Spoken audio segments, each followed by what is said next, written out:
I'm getting ready to make the okonomiyaki. Here's everything. But basically, this is the batter that's going to be making the crepe that sits at the bottom of the okonomiyaki.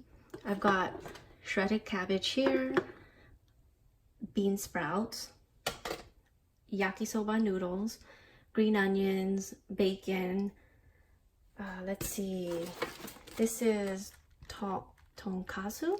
It looks like Rice Krispie treats, but it has flavor to them. I guess you use Rice Krispie if you can't find that. And this is bonito, which is fish flakes, I think. Oh yeah, I have an egg here. This is a water sauce for the noodle, and these are the two sauces that go right on top. This is the okonomiyaki sauce, and this is Kewpie, which is a Japanese mayonnaise. And I'll be making this on the girdle. You need a couple of spatulas and a tiny little bit of oil. Part of the ingredients is shredded cabbage. So this kind of takes a little bit longer to prepare. So I wanted to get this part done first. So I wanted to show you how I chop it. I basically just cut them into smaller chunks, and then I thinly slice each of these.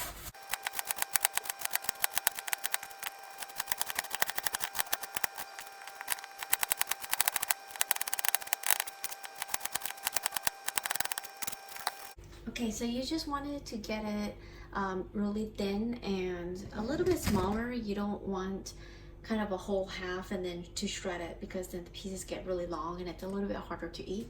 So I'm just gonna finish washing, and then I'm gonna drain it, let it dry a little bit, and then I'll move on to the next step.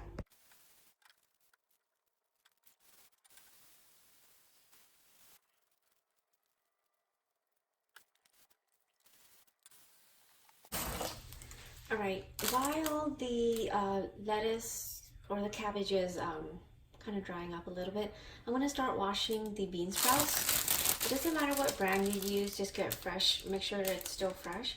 And then since I am washing this ahead of time, the trick I use to keep my bean sprouts fresh after they've been washed is I add a little bit of white vinegar to the water.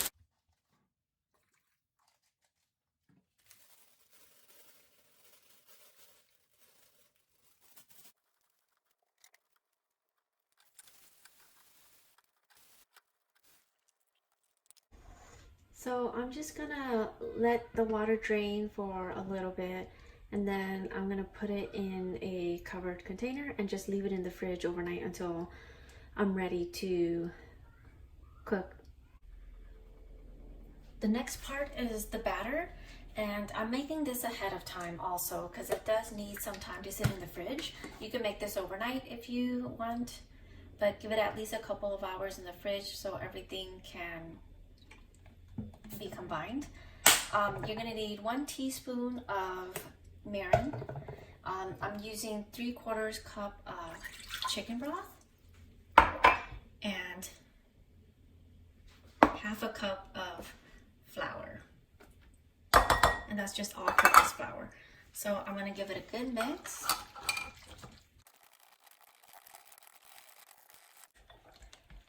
You want to make sure all of the flour is melted, I guess, in the water, dissolved in the water.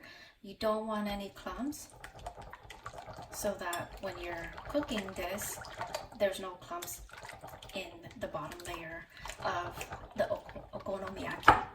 Okay, so I'm going to cover that and put it in the fridge.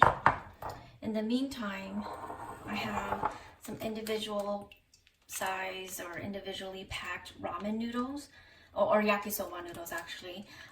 They've been in the fridge, so I'm putting it in some warm water, and I'm gonna give it a couple of hours so the noodles get a little bit warmer. I didn't really want to put it in the microwave. I didn't want to risk it getting too soft, and that'll just make it easier to cook later on. I'm gonna prepare the onions now, and it's really not much here. All you have to do is slice them into tiny little pieces, and this goes on top of the batter when it's getting cooked.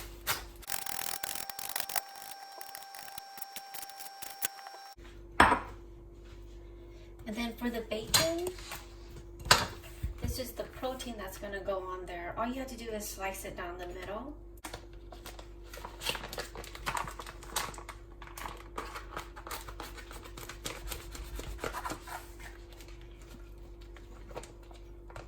And I just freeze whatever I'm not using. So I'm just going to keep this out and cook with this half of it. Okay, I'm getting ready to cook the okonomiyaki right now. So I'm just going to make the sauce that I use to drizzle on the noodles.